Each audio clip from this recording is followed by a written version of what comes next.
एक महत्त्वाची बातमी सुरुवातीलाच आपण बघतोय। ओबीसी आरक्षणाच्या मुद्द्यावर सोमवारी सर्वपक्षीय एक बैठक बोलावण्यात आलेली आहे। ओबीसी आरक्षणाच्या मुद्द्यावर सोमवारी सर्वपक्षीय नेत्यांची एक बैठक बोलावण्यात आलेली आहे।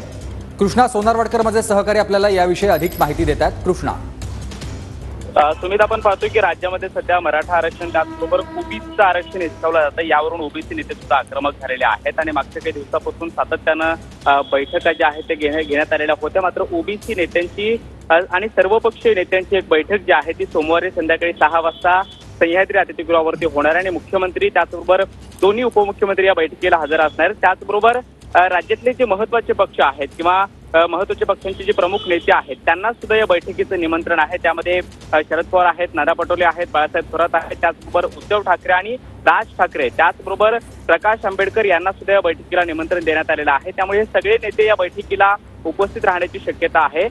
सोमवारी ही बैठक पार पडणार आहे संध्याकाळी 6 वाजता सह्याद्री अतिथीगृहावरती आणि यामध्ये ओबीसी आरक्षणाचा जो काही मुद्दा सध्या चर्चेमध्ये आहे किंवा सातत्याने त्यासाठी जे काही आंदोलन होत आहेत, मराठा समाजाला जे काय आरक्षण दिलं जाते किंवा कुणबी सर्टिफिकेट दिलं जाते त्याला सुद्धा ओबीसी नेत्यांचा विरोध आहे आणि यासाठी ओबीसी नेते छगन भुजबळ यांच्या नेतृत्वामध्ये सुद्धा आतापर्यंत आपण पाहिलं की अनेक आंदोलन सुद्धा घेण्यात आलेले होते आणि आता ही सर्वपक्षीय बैठक जी आहे ती आयोजित करण्यात आलेली आहे। त्यामुळे या सर्वपक्षीय बैठकीमध्ये बरोबर आहे, सर्वपक्षीय ही बैठक बोलावण्यात आलेली आहे। काय तोडगा निघतो हे पाहणं महत्त्वाचं असेल। धन्यवाद तुम्ही दिलेल्या सविस्तर माहितीसाठी।